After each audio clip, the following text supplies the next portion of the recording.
Então pessoal, nossa live de hoje, vamos começar, né? Já passou 5 minutinhos. Nossa live de hoje vai ser sobre a história do jiu-jitsu, tá?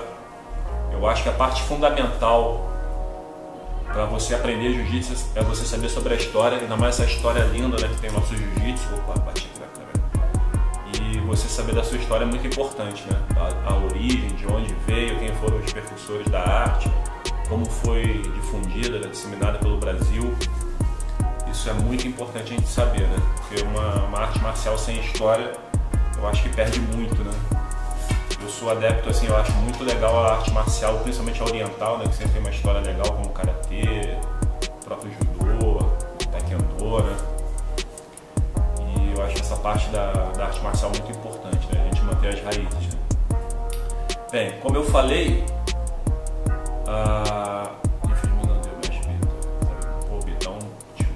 depois a gente conversa, porra. Então, como eu estava falando, vamos lá. Eu combinei que a história ia ser quando o jiu-jitsu chegou ao Brasil até os dias de hoje, né? Então, para isso a gente vai fazer um briefing rapidinho até quando chegou no Brasil. Pelo que eu estudei, o jiu-jitsu foi criado na Índia, né? Pelos monges budistas que faziam as peregrinações pelo interior, né, do país, e com isso eram atacados ali por saqueadores, né, ladrões, entre outras coisas, né? E eles tinham que ter algum jeito de se defender. Só que eles não poderiam usar armas de fogo, porque a cultura deles, a religião não permitia. Então foi desenvolvido o jiu-jitsu antigo, né? O jiu-jitsu semente ali, na primeira vez que foi feito o jiu-jitsu. Aí, falando rapidamente, né? Foi criado o jiu-jitsu assim, na Índia, passou pela China, da China foi para o Japão e dali foi para o Brasil, né? Aí teve a história do Japão lá, que os ingleses tiveram contato lá por causa da abertura dos portos, e os ingleses insistiram muito para o japonês passar o jiu-jitsu para eles, só que aí eles não quiseram passar porque era tipo um crime marcial, né? Um crime contra o país, né? Você ensinar o jiu-jitsu para estrangeiro.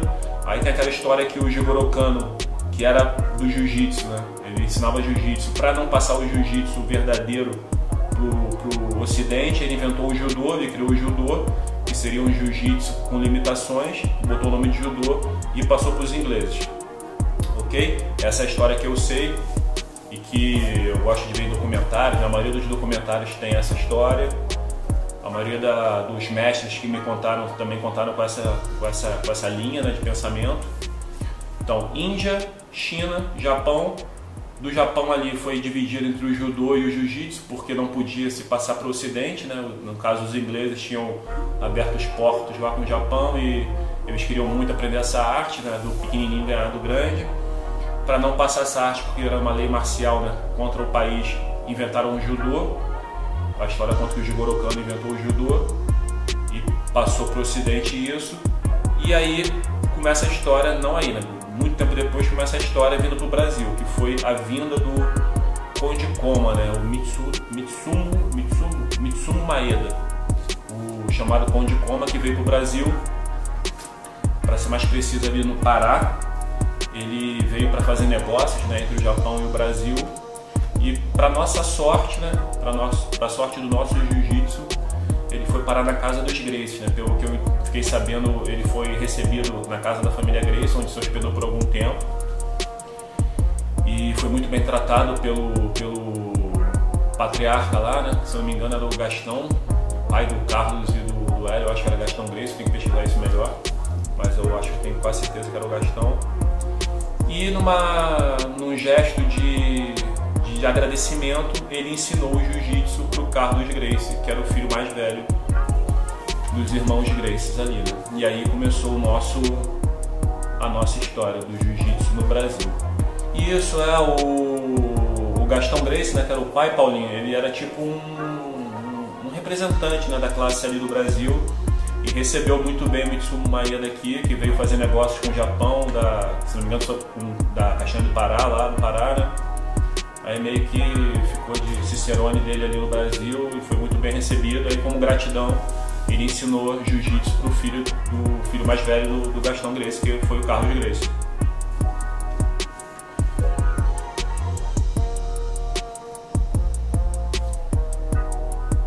Eu tô com uma colinha aqui, Bernardo. Isso aí eu sei. dei uma olhada aqui, é Carlos, Gastão, Osvaldo e Jorge e o Hélio, que é o mais novo. Só que nesse meio aí tem umas meninas também. Mas eu só peguei o nome dos homens, né? Porque são os que fizeram jiu-jitsu. Tá ok? Bem, vamos continuar então. Depois que o Carlos aprendeu jiu-jitsu, eu sei muito essa parte da história, assim, sei muito, né? Eu posso contar um pouco da parte da história do Carlos e do Hélio, né? Mas tem a parte também da história do Gastão Gracie. Se não me engano, ele foi ensinar jiu-jitsu em outro lugar do Brasil, que falam que era muito bom também. E um dos dois, se não lembro se era o Gastão ou o Osvaldo, tinha o apelido de Gato Ruivo, né? Que ele era muito bom de jiu-jitsu, era ruivo, fazia muito vale tudo também na época, né? E eu acho que ele tinha não que ele fosse rebelde, né? Mas é assim que colocaram, que ele era mais rebelde, não gostava muito de seguir as orientações do Carlos, né? De se alimentar direito, treinar, descansar, não fazer festa, não fazer bagunça. Então ele meio que se separou. E a linhagem ali continuou só o Carlos e o Hélio mesmo, que chegou no jiu-jitsu de hoje em dia.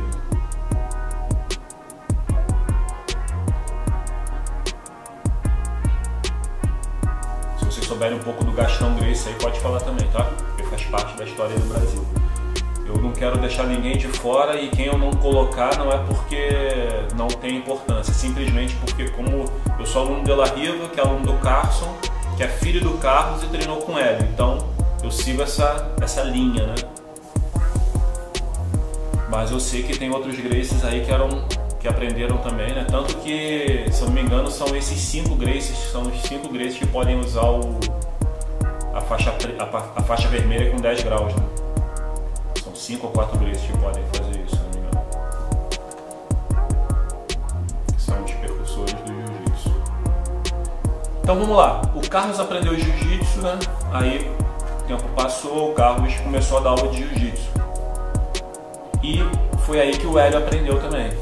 E que o Hélio, assim, na minha opinião, é peça fundamental para o jiu-jitsu que a gente tem hoje em dia, né? Porque foi o Hélio que meio que revolucionou tudo. Apesar de muita gente contestar isso, eu falo que o Hélio faz parte, os dois, né? Tanto o Carlos quanto o Hélio, né? Então tem um lado da família que puxa mais pro Carlos, tem outro lado que puxa mais pro Hélio, mas eu acho que você não tem como falar de um sem falar de outro e falar de jiu-jitsu sem falar dos dois, cara.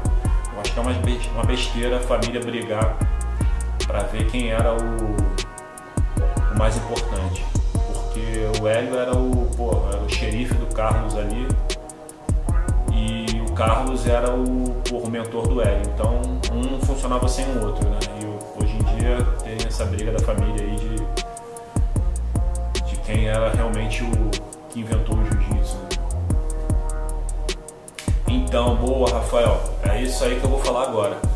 No início o Carlos dava aula, né? Mas era um jiu-jitsu bem básico, segundo a história, assim, o jiu-jitsu que ele aprendeu com o Mitsuno Maeda, o japonês, e tinha um sistema de aulas ali que o Hélio, né, que na época era um irmão mais novo, tinha acho que 13 anos, 15 anos que ele fala, ele aprendeu o sistema de jiu-jitsu que o Carlos ensinava só olhando as aulas. Ele era muito magro, franzino, tinha problema de respiratório, não conseguia treinar, se fizesse força desmaiava, então ele não podia treinar, só que ele gostava e ficava só observando as aulas do Carlos.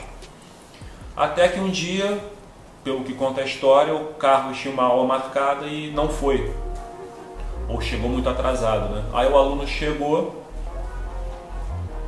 e o Hélio se ofereceu para dar aula no lugar do Carlos. E o aluno falou, tá bom, vamos rolar então. Só que o aluno gostou tanto que quando o Carlos chegou, falou, Carlos, olha, pô, tive aula com teu irmão, gostei, quero continuar tendo aula com ele. E ali, a partir desse dia, o grande mestre Hélio Gracie virou professor de jiu-jitsu, né? Só que até aí tem o porém, né? Ele sabia ensinar, mas ele não conseguia fazer as posições do jiu-jitsu que o Carlos tinha ensinado para ele, né? Por quê? Porque ele era muito fraco, franzino, pesava em torno de 60 quilos, que ele fala, tinha problema de saúde. Então aí que tem até uma controvérsia aí, né? Que é uma grande dúvida, porque o Hélio, a partir desse ponto, ele fala que ele, não vou dizer que inventou, mas ele começou a buscar as alavancas que serviriam para ele, né? E aí que mudou o jiu-jitsu, que se transformou num jiu-jitsu de alavanca, né? Que ele dá o exemplo do macaco, né? Se tentar levantar um carro, você não consegue, mas se você botar um macaco ali e for levantar um carro, você consegue. Então esse que é o grande ponto da controvérsia, porque a partir desse momento o Hélio diz que inventou o Gracie Jiu-Jitsu, né?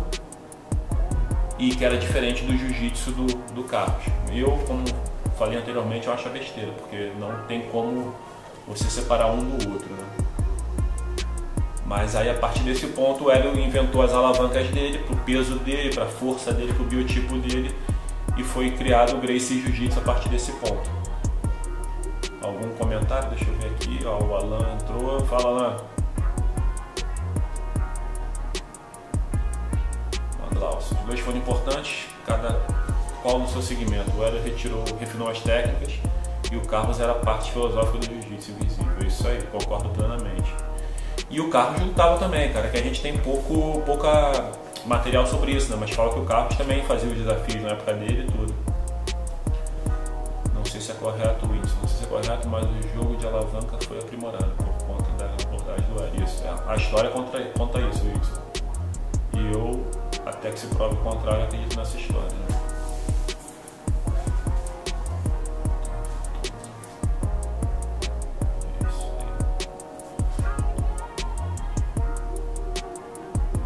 Mais algum comentário sobre essa parte aí, pessoal,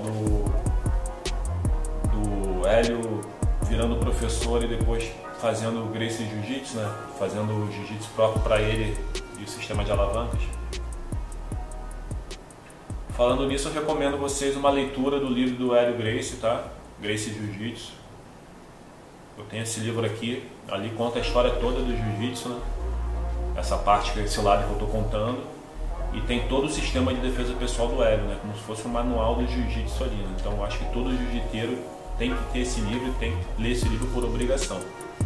Se você ama o Jiu-Jitsu, se você é professor, se você gosta do Jiu-Jitsu a fundo mesmo, você tem que ter esse livro, tá, galera? Livro muito bom. Livro do Hélio Gracie. Posso até pegar ele depois para mostrar pra vocês. Eu tenho do Carlos Gracie também. Conta essa parte aí mais pro lado do Carlos também. É uma boa leitura também.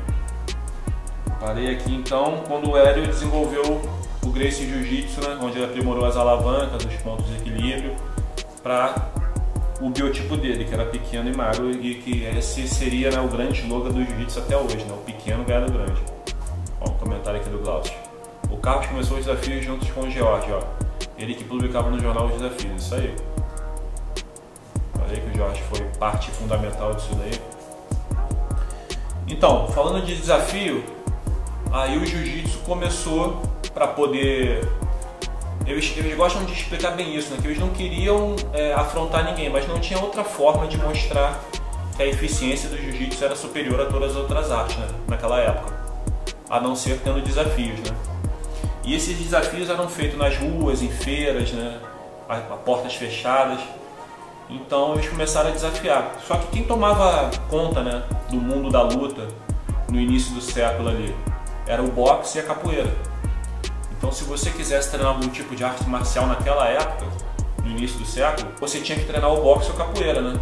E o jiu-jitsu estava chegando e tinha de algum jeito se provar melhor do que essas duas artes que eram que mandavam no Brasil na época. E com isso tiveram os desafios. E o Hélio conta que quando começou os desafios, cara, ele passou o carro em geral. Que, imagina, naquela época, o Hélio com 60 e pouquinhos quilos, 1,60 m, ele pegava os caras tudo grande. Tudo bem que naquela época não tinha muita galera assim de 100 quilos, né, como tem hoje em dia. Mas um cara de 85 quilos, 90 quilos já era muito grande para ele, né? E ele passou o carro em geral nessa época dos desafios aí, que ele conta que, que ele limpou o Rio de Janeiro todo, né? Nessa época eles estavam no Rio. Ele limpou o Rio de Janeiro todo e tiveram que começar a chamar pessoas de fora, né, para poder bater eles, né, ganhar deles, né? Porque realmente não tinha jeito. A gente gosta de luta, a gente sabe. Imagina você, não precisa nem ser briga, né? Agora imagina você e um leigo que não sabe nada, ou então um cara que só tem treinado boxe, que não sabe dar um sprawl. Você vai encurtar a distância, botou para baixo, acabou, cara. Virou, você quer ter um exemplo bem disso, você vê o UFC número 1 de 93. O Royce com, magrinho, 70 e poucos quilos, cara. encurtava, botava para baixo, até os próprios wrestlers também não sabiam defender. E ele passou o carro em geral. E realmente, quando você bota luta contra luta, não é porque eu faço jiu-jitsu, né? Eu acho que todas as lutas são muito importantes, né? Mas o jiu-jitsu,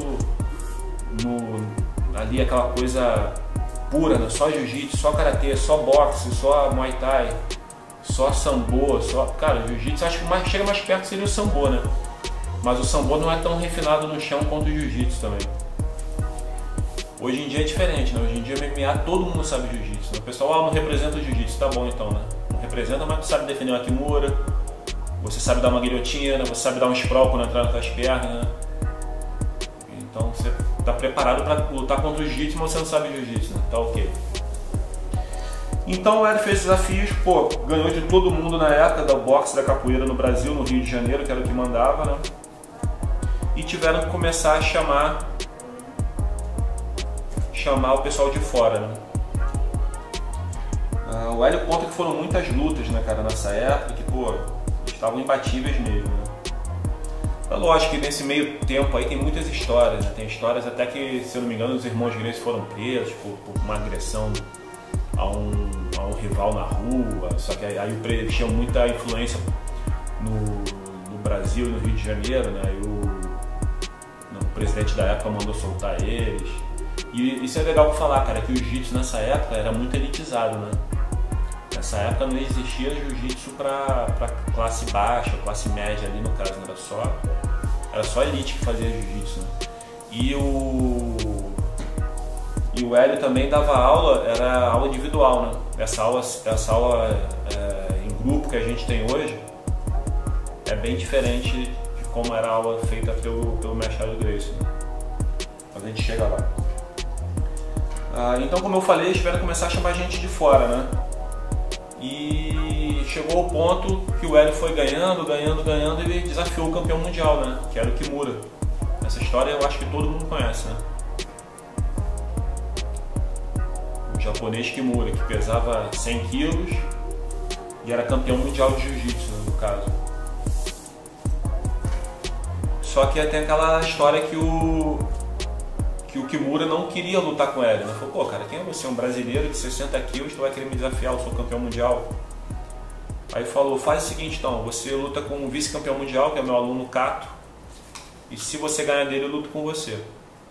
Aí na primeira luta, se eu não me engano, foi empate, não teve vencedor, né? Porque não tinha ponto, era só finalização, né? E na segunda luta foi onde o Hélio fez acho que foi uma das que ele conta, né, que foi uma das maiores lutas dele também, que ele botou o Kato para dormir. Kato, né? E ali também que a galera pegou, né? Se você olhar o estrangulamento Hélio Gracie, né? O Hélio Gracie é 4 dedos para dentro, certo? Levanta, 4 dedos por baixo para dentro e ó, traz aqui dando a banana aqui, né? Esse que é o estrangulamento chamado Hélio Gracie, foi exatamente esse estrangulamento que ele botou o Kato para dormir. E ali, ele ganhou a passagem, né, para enfrentar o Kimura. Aí dessa vez, como botou o Kato para dormir não teve jeito, o Kimura teve que enfrentar ele. Calma, Pi, vamos voltar mais um pouquinho, cara. A gente ainda tá no Kimura, cara. Chegamos nem em 1950 ainda, a gente tá botando ruas, cara. Calma, relaxa. Vamos lá então, tá pronto aqui de novo, falando agora sobre o Kimura, a luta contra o Kimura.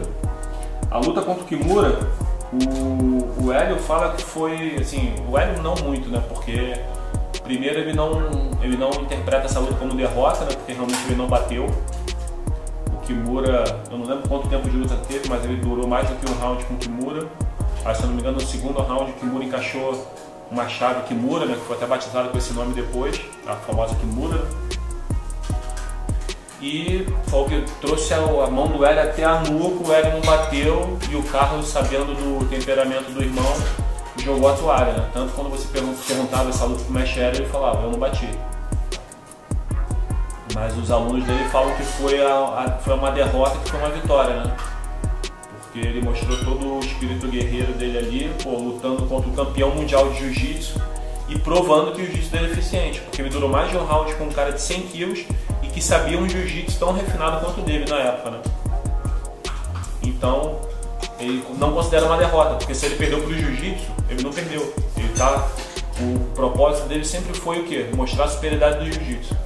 Então se eu lutei com um cara de 100 kg, eu com 60, eu durei mais de um round com o cara, eu não perdi muito menos o jiu-jitsu, né? Eu mostrei que meu jiu-jitsu é eficiente. E ele saiu vitorioso dessa derrota aí.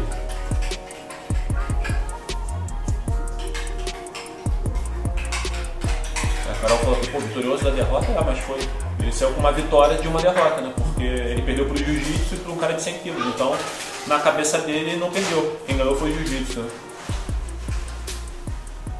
Agora tem a famosa luta, né, contra o Waldemar Santana. Que essa sim eu falo que deve ter sido uma guerra, né? O Hélio foi desafiado por um ex-aluno, muito mais novo, e um cara que aprendeu jiu-jitsu com ele. Mesmo assim, ele aceitou o desafio, né? O Hélio, na época, pelo que fala os registros, ele tinha 42 anos e o Waldemar Santana tinha 22 anos. O que era um cara muito forte, pô, bem preparado e sabia jiu-jitsu ensinado pelo próprio Hélio, né? Por problemas de ego ali, ele saiu da academia e desafiou o mestre. É isso aí mesmo, falou esse papo aí. O Kimura falou que se o Hélio durasse mais de 2 minutos poderia dar a vitória para o Hélio. É verdade. Isso aí também aconteceu. Aí rolou essa luta, que o Hélio deu uma diferença de 20 anos pro Waldemar Santana. E a luta durou 3 horas e 45 minutos. Foi a luta mais longa de MMA do mundo, né? Pelo que eu saiba. Eu acho que não tem registro de outra luta tão longa, né? E é uma outra luta que o Hélio também não considera que perdeu, porque ele lutou até ele apagar, ele não bateu. Espírito muito samurai, né? Que na cabeça dele ele só perdia se ele pedisse para parar ou se o cara finalizasse ele, né? Então lógico, a gente sabe que ele perdeu, mas pro instinto, né? Pro pensamento de um samurai, ele nunca vai perder. A partir do momento que ele não pediu para parar ou não bateu, ele não perdeu, ele foi até a morte, né? E pelo que eu li, ele apagou, né? Eu acho que o Waldemar deu um chute na cara dele. Ele não sei se foi nocauteado, uns falam que ele foi nocauteado, outros falam que ele apagou de cansaço. Mas o que é importante é que ele mostrou todo o espírito samurai dele e foi até o final. Um cara muito mais novo que ele e que sabia jiu-jitsu ensinado por ele, né? Então só por aí você vê, né? Como o cara era espírito samurai mesmo. Bem, chegamos no início dos anos 50, né? 1950, a Academia Gracie estava bombando ali no centro. Eu não conhecia, mas quem conheceu fala que era uma academia maravilhosa, que eram 2 andares ali da... Esqueci o nome da rua, não sei se era Rio Branco. O Glaucio já deve saber aí, Glaucio, já que era a Academia Gracie original ali no centro. Falavam que eram 2 andares ali no centro, que pô, tinha vestiário, rouparia. Você chegava lá, teu kimono tava bonitinho, dobrado, passado, limpinho lá, tu só botava o kimono, aula individual com o mestre Hélio ou com um dos filhos dele, né? Ou com os alunos mais casca grossa lá dele. Era outro sistema de jiu-jitsu. Era o sistema do jiu-jitsu do Hélio Gracie, que era voltado totalmente para a defesa pessoal, que na minha opinião é fundamental, né? Hoje em dia. Assim, eu não aprendi diretamente a defesa pessoal, né? Eu tive que correr atrás, porque na época, nos anos 90, ali, quando comecei a treinar, estava muito em alto jiu-jitsu competitivo, né? De competição, então tu já entrava querendo lutar campeonato. Mas eu acho uma parte importantíssima, cara. E falando em defesa pessoal, eu também considero que quem faz jiu-jitsu e compete, porque às vezes o pessoal fala, ah, pô, essa garotada é campeão mundial, se fosse brigar na rua ia tomar prejuízo. Cara, não é bem assim. O cara que faz jiu-jitsu em alto nível, ele está condicionado a se embolar com qualquer um na rua, não tem essa também, né? Mas é lógico, você sabendo a parte de defesa pessoal é bem melhor. E eu considero também que a parte de defesa pessoal é a essência do jiu-jitsu, né, cara? Às vezes você consegue ensinar uma defesa pessoal, que é uma parte do jiu-jitsu muito importante para pessoas que não querem competir, né? Para criança, para um senhor de idade, para uma senhora, para alguém com um tipo de deficiência física. Então essa parte do jiu-jitsu que é para todos, né? E que você tem alguma dessas posições que consegue fazer no chão também. Essa é a parte que eu chamo do jiu-jitsu eficiente, né? Então, na Rio Branco eram 2 andares, falam que essa academia era maravilhosa, né? Tem algum lugar que tem a maquete dessa academia, se não me engano, lá em Miami, na academia dos Valente Brothers, tem, eu acho. E deve ter também lá no museu dos Gracie, né? Lá onde o nome do outro filho do Hollywood tem lá na Califórnia. Beleza, década de 50, jiu-jitsu bombando, o Gracie em alta e ali começou, né? Deixa eu ver aqui a parte que eu parei.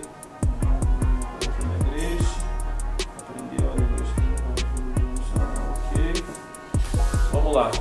E aí eu acho que é um jiu-jitsu agora mais recente, né? Que todo mundo conhece, né? Assim, pelo menos a galera da década de 90 pra cá com certeza conhece essa história porque vocês viram muitos desses personagens que eu vou falar agora, né? Ou vocês ouviram falar, ou vocês vivenciaram ali, né? Vendo em televisão, ou sabendo de alguém que treinou, né? O Carlos, a parte do Carlos, né? Os filhos que são mais conhecidos, assim, principalmente o pessoal do Rio, né? É o Hollis, né? Que faleceu, que falam que era o White Pig, você que gosta. Que o Hollis, que falam que era acima da média, que era um cara que naquela época já fazia o cross training, né? Que ia buscar outras lutas, falam que ele treinava boxe, treinava Muay Thai, treinava wrestling, treinava judô, gostava de competir em outras modalidades e que depois o Marco Ruas veio a fazer isso também, né? Mas a história do jiu-jitsu fala que o Hollis já fazia isso na época dele, né? Só que infelizmente ele era o número 1 da família na época, estava no auge, se não me engano ele estava com 33 anos e morreu no acidente de asa delta, né?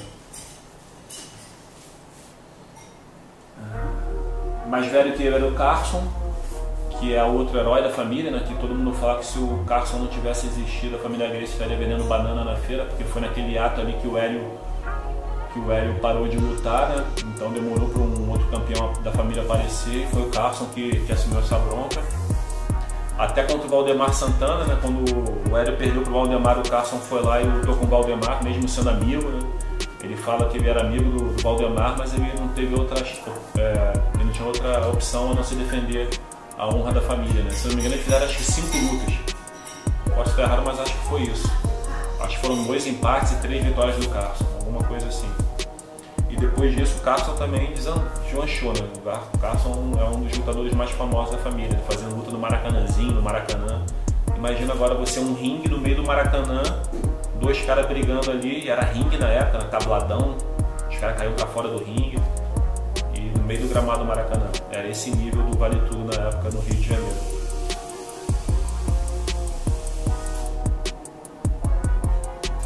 Então, isso aí, Glaucio. O Rob já gostava desse cross-training, cara, pelo que falam, né? E não tem um Gracie que não fale bem do Hollis, cara. É impressionante isso. Todo mundo fala bem do Hollis. E todos eles falam que se o Hollis estivesse vivo, o jiu-jitsu estaria em outro patamar, né? A gente nunca vai saber o que poderia ter acontecido, mas com certeza deve ter sido uma parte importante da família, né? Tantos que muitos ali como o Carlinhos, o Renzo, o próprio Royler, quem mais eu falando do Hollis, cara? Uma galera fala que se baseia, né? Que tipo assim, todos eles tentam seguir como o Hollis dava aula, como o Hollis treinava, como o Hollis lutava. O próprio Rickson também deu uma entrevista há pouco tempo atrás dizendo que o objetivo dele era ser igual ao Hollis, né? Então era um cara que foi fundamental ali na família e infelizmente foi muito cedo. Falei do Carson também, que foi um dos principais lutadores da família junto com o Hélio, né? Teve domínio total ali do Vale Tudo na época, o Carson. Acho que o Carson, nem sei se ele teve derrota, acho que teve uma derrota só, mesmo assim meio contestada, mas o resto ele ganhou tudo. Lutou contra o Ivan Gomes, lutou contra várias pessoas, os caras gigantes, pesados, ele estava sempre lá sendo no tapa, né? Eu falei do Hollis, falei do Carson, isso não falei a partir da equipe do Carson ainda. Um outro filho importante do Carlos é o Robson Gracie, que é o presidente da Federação do Rio de Janeiro, né? Da Guanabara, né? No caso ali, a primeira federação de jiu-jitsu do mundo, que foi fundada pelo Hélio e que o Robson seguiu, né? Vamos agora para os filhos do Hélio. Os filhos do Hélio, não sei quem é o mais velho, se é o Helson ou se é o Royal, né? Eu acho que é o Helson já falou que ele é o mais velho agora, né? Então, é o Helson, o Rorion, o Rickson, o Poker, o Royce e o Royler.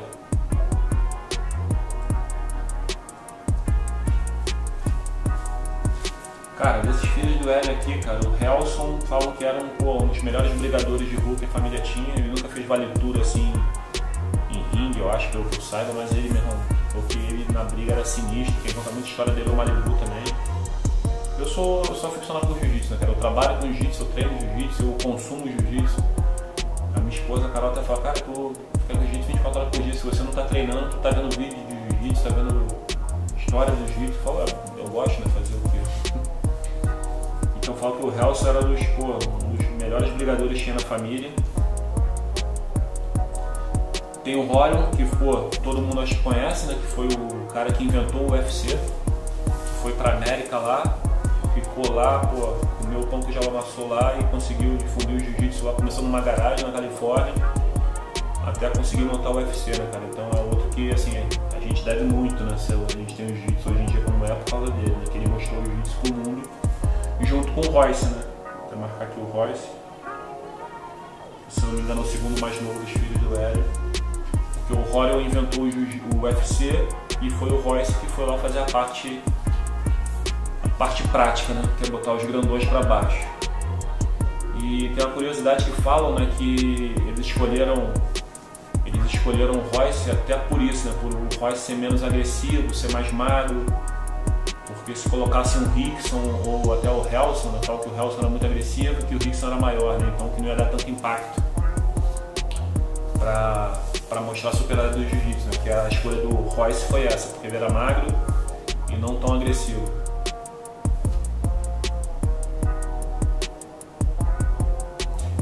Cara, então foi o que eu falei, eu separei, tem mais gente aqui, cara, do lado do Carlos, cara, por isso que eu falei que eu preciso de vocês. Eu tenho o Reison, tem um que falam que, que é um dos melhores professores também, cara, que tá em Miami hoje em dia. Caramba, é louro também. Cadê o Samuca? O Samuca tá aí? O Samuca não tá aí. Senão o Samuca ia poder me falar melhor quem é ele. É o... Pô, esqueci o nome, cara. Falam que é muito bom, que foi ele que o Roger foi lá passar uma temporada com ele, aprendeu muito a fazer guarda com ele, cara, ali em Santa Catarina. Esqueci o nome dele. Que é filho do Carlos também. Hillion. O Hillion também, filho do Carlos, falam que é muito bom. Mas foi o que eu falei, eu segui aquela linhagem ali que eu conhecia mais, né? Que era o Carson, o Hollis, né? Porque é a história do jiu-jitsu ali. E isso, o Hillion, eu falo que o Hillion também era muito bom, né? Tem o Crowley, acho que tem outros também ali que eu...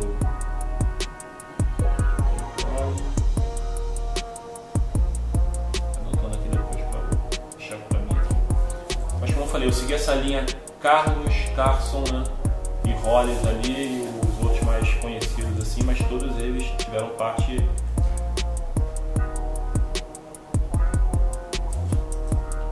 Todos eles têm uma parte importante, né, da família. Vamos lá, então estava no UFC, que o Rorion mostrou para o mundo a eficiência do jiu-jitsu usando o Royce. Nesse mesmo tempo o Rickson estava indo para o Japão, né? Lutar lá começando o Pride lá, né? Que tinha até outro nome, mas era os primeiros Pride lá que tinha. Que ele ganhou $1 milhão, se eu não me engano. 100 mil ou $1 milhão, seria uma grana boa lá, que foi era um GP, eram 3 lutas, e na final ele foi até contra o Yuki Nakai. Falando rapidamente aqui dos filhos do Hélio, tem o Roller, que foi um dos maiores competidores da história do jiu-jitsu, né? O cara pena, foi 4 vezes campeão no pena, que era um dos pesos mais difíceis na época. E, se eu não me engano, foi 2 ou 3 vezes pódio no absoluto, né? E eu tô falando pódio do absoluto com o Zé Mário, Maurício Tete, Fábio Gurgel, Murilo Bustamante, Saulo Ribeiro, entre outros, né? Então tu imagina, o cara, o nível de jiu-jitsu dele, né? A gente tem que tirar o chapéu, né?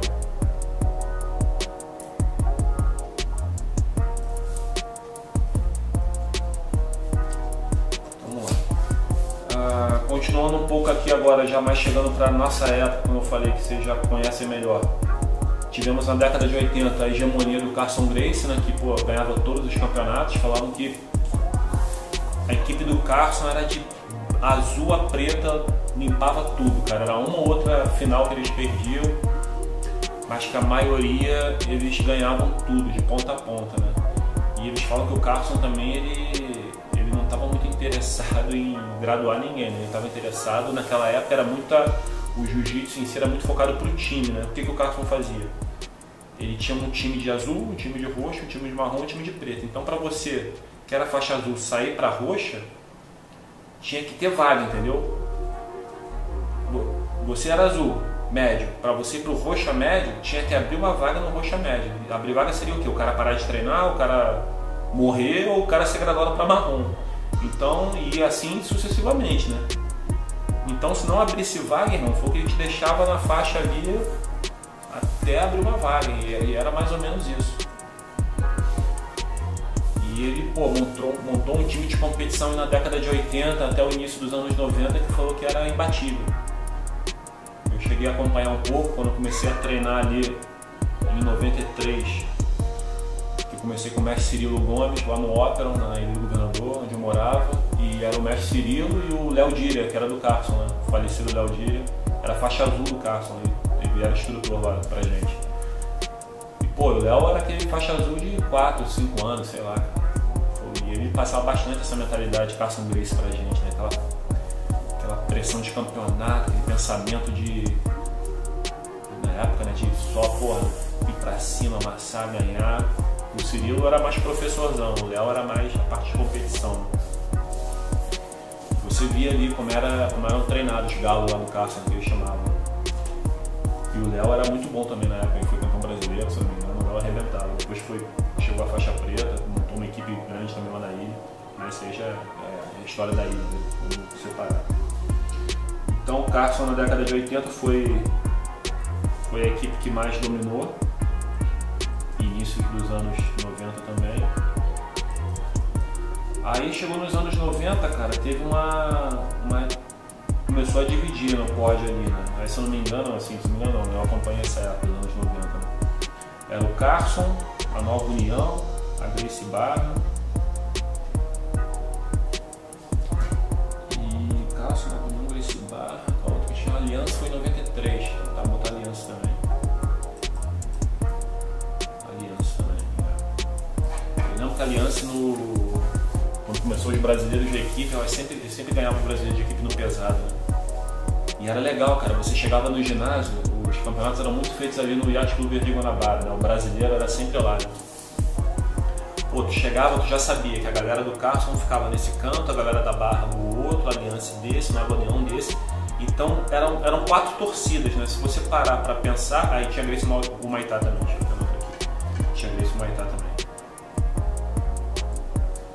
Então eram 5 torcidas ali praticamente, que dessas 5 equipes saíram todas as outras equipes, né? Então se você tira uma foto do primeiro campeonato brasileiro, do segundo campeonato brasileiro, o primeiro, se não me engano, foi na Axe, aí depois de 95, 96 já foi no Yacht.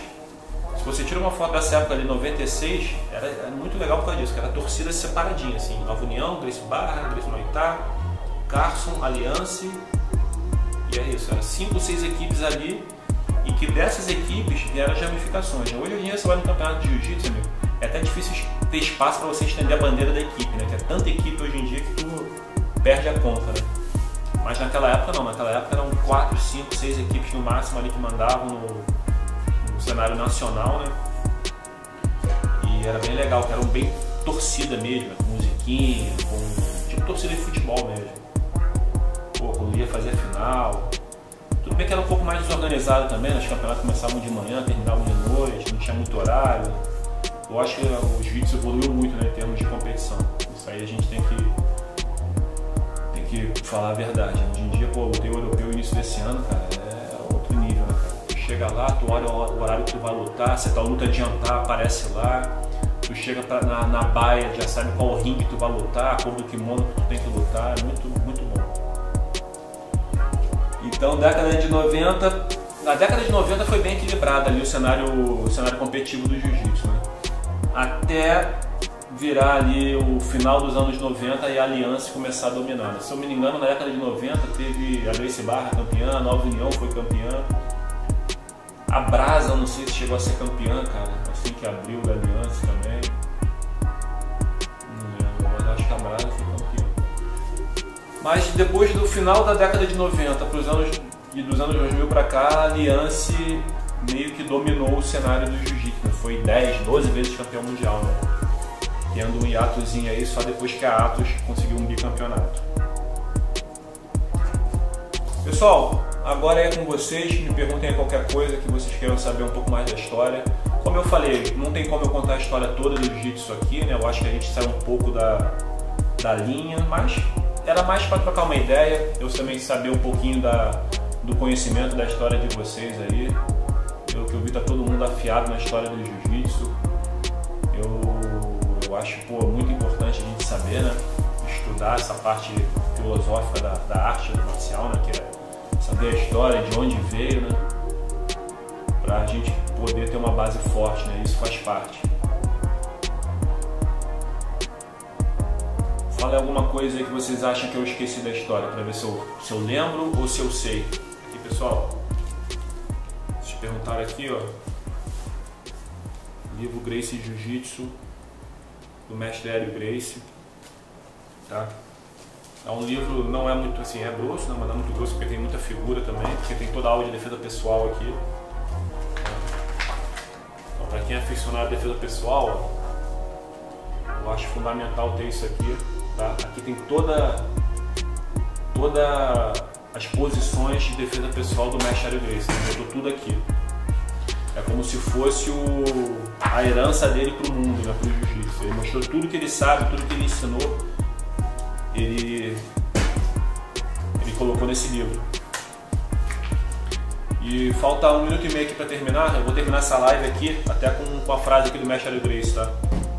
Aqui, ó. Para ensinar aqueles que não sabem, para relembrar aqueles que sabem, para corrigir aqueles que pensam que sabem. Essa frase do mestre Hélio Gracie que a gente termina essa live hoje. Valeu, pessoal, falta 1 minuto aí, vamos se despedir.